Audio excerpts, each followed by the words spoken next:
Hello and welcome to the latest in our Media Brief series of short, sharp, sponsored episodes. 15 minutes or so with senior executives from a vendor that's working with publishers to make their businesses better.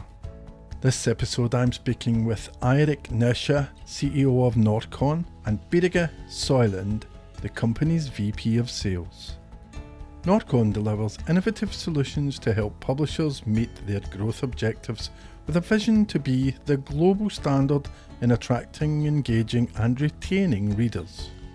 The company provides a broad range of live content solutions, from an intuitive financial portal to stock market gamification and a live blogging facility.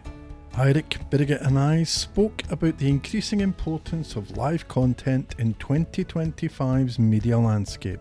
But first, Eirik told me about Norkon's origins, supplying financial information to Norwegian media. We are a Norwegian company. We were founded back in 2015. And firstly, we focus on redefining the reader experiences in financial news through news platforms and gamification. But now we focus on all media and mainly on the live blogging as well. So it's about redefining stories and reader experiences in media. And our customers are everything from niche publications mainly in financial, like Handelsblad, Bonnier, financial news, financial magazines, Dagens Næringsliv here in Norway, but also customers, public and private broadcasters, news magazines, everything all around the world. Before you started the business, did you come from a financial background? Yeah, so I've been working in news and technology for the last 15 years, but our founders came with a financial background. So one of the founders was working in Dagens Næringsliv, like the main financial newspaper in Norway. And as a side project, he also worked on how to work with real-time data to follow the stock market and to actually come with suggestions like where they should make private investments. And then they used that technology as a project in Dagens Næringsliv as well. And they combine it with their own content and their own news. And with more data, not only from the stock market, but also from Dagens Næringsliv and their news articles and so on. And then, in the end, they created this whole new reader experience for a financial newspaper. It's easy to get your head around the idea that real-time or live information for financial markets is really important. Has that kind of live idea, has that informed everything else that you're doing? Yeah, for sure. So it's so that's where we came from. And as you said, it's what most newspapers saw was that they're starting to lose readers to the alternative news sources. That many of their readers, especially the younger readers, were moving to social media channels and boards and so on to follow the stock market and get input. So for them, it was a way to to track the stock market in real time, to also promote their own content. And how they did that was with constant live updates in the financial news platform, with what they were writing about the stock market to drive traffic further into their websites. And that was the core idea. And then they took the same thought, okay, live is really important. It's not only about live updates from sports events anymore. It's how they actually can follow breaking news, breaking events, what's actually happening out there in regular newspapers as well. So that's where we came from. And yeah, that's pretty much what the ground thought still is, how we can use newspapers' own content with all the other data available to create all these new experiences for readers that are more aligned with their expectations today. I'm imagining the financial information in the past has come from a data feed, but the shift to live blogging is very different, right? You're giving publishers the tools, I guess, to create their own data feed. But there's a difference there, right? One is automated and one is actually you need human beings to start film. Is that right? Yeah, for sure. But I think it's about how you combine it. I think historically, the newspapers were printed and you were delivered the news the next morning, and everything was written content. And then it's about how you actually combine this traditional insight into what's happening in the market with actually what's happening. So you can get an understanding of like what is happening and why it's happening. And that's a way for many of our customers to differentiate themselves as well, to give the insight to the current in the market. So one is about pure information and the other is about context. I guess you talk about three different things. You talk about attracting new readers. You talk about engaging those readers once you've got them in. And then I guess an extension of that is retention. Why is live information important in that? Why is sort of real-time information important in that kind of audience part of this puzzle? I don't think it necessarily only has to do with real-time information. It has to do with that as well, but there's that need, as Eirik was talking about as well, and that you guys just touched on, is bringing that context, right? But in the end, the media landscape is ever changing, right? And we are now entering an era where short form content is seeming to be resonating well with the end users. And how can publishers leverage that need that's in the market to drive engagement across their audiences? We're seeing it now with sort of that short form content having a renaissance where it's becoming not just a nice to have, but a need to have from a strategic point of view. And some of that, like we just talked about, is real-time information.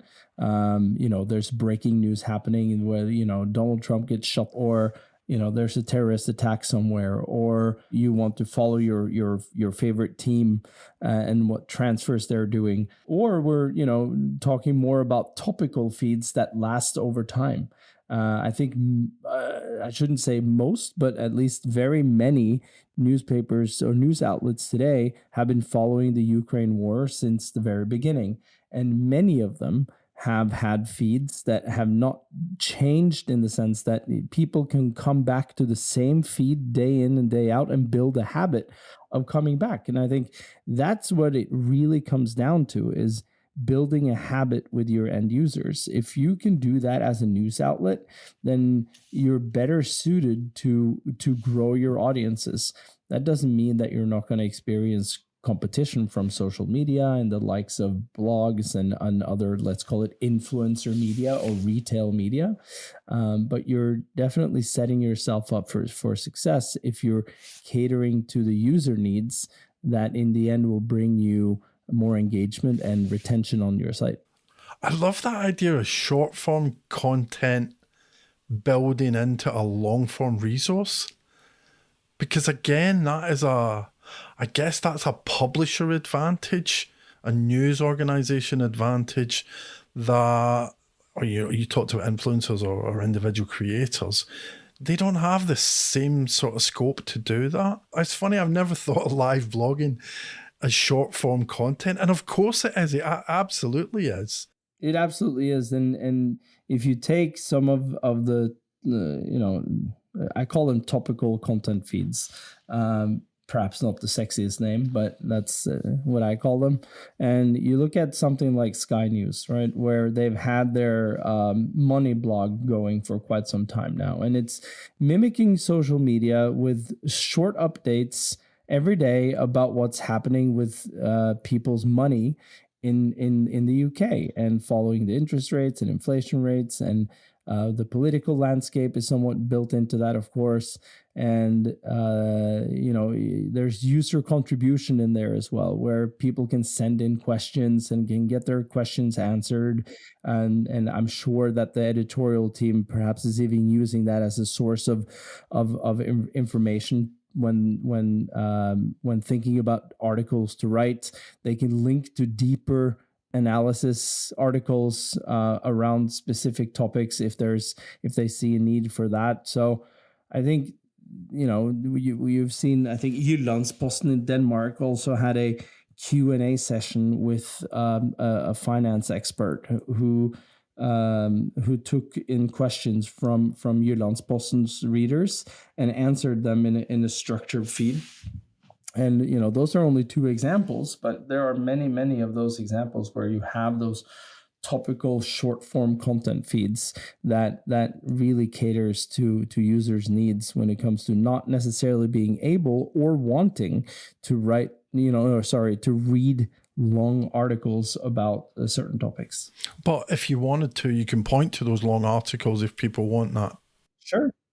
And you could do that behind the paywall, right? Where you can have the live blog in front of the paywall and use that as a teaser, top of the funnel thing. And then you can link to deeper articles. And I think there are so many use cases that, you know, we've seen, but, you know, that publishers who don't necessarily use Norkon as well have done. So there's tons of examples out there. And I think doing research on what seems to be working for other publishers can spark some ideas for editorial rooms around the world and what can work for them as well. I think the engagement aspect is really interesting. The idea that, you know, you've got user-generated content, but you've also got question and answer. You've also got, you know, other people's opinions coming in, and it expands that. But the idea of mimicking social media is interesting because you've got that quick hit, almost that social media dopamine thing, but you control the platform. The discovery aspect to this is interesting as well. I get why people who are already in the ecosystem stay, but how do you bring new people in? How does this help overcome the discovery challenge that publishers have got? I mean, that's a wide topic and very difficult to necessarily handle in a podcast. But I'll try to give it a go, and Eirik, feel free to jump in. First of all, we have to divide this into different kinds of content, right? But there's something about live that when something super breaking is happening, people's need for information is at an all-time high, right? I mentioned Trump being shot in the ear or whatever it may be. Right now, the past 2 days, we've had extreme weather here in Oslo, and people are seeking information. And here in Norway, or in Scandinavia, I should say, people are not necessarily using Google all that much to find that information. Most of the traffic here is direct traffic. But if you move outside of the Nordics, all of a sudden that game changes. You go to the UK or Germany or wherever it may, or US, Canada, people are using Google a whole lot more. And having a strategic use of live to cater to SEO is a super important part of the discovery part, and being visible when something live and breaking is happening is critical. So that's why many publishers have turned to live as that discovery phase and bringing people into their ecosystem who might not necessarily use them as a news source before. And I'm sure that many of your listeners on this podcast know far more about SEO than I do.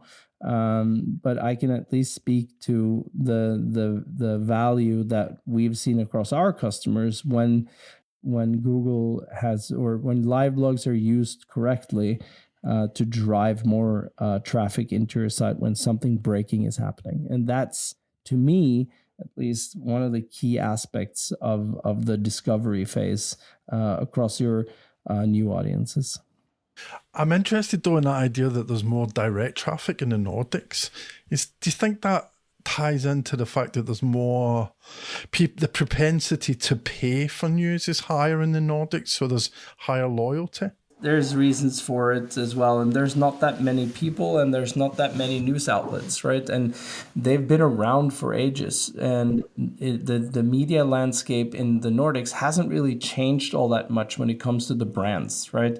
In Norway, it's the top 3 brands, and then you have A-media as the local news provider. They are, I shouldn't say they have a monopoly, but they certainly have a huge market share. You see the same thing in Finland. You see almost the same thing in Sweden and Denmark as well.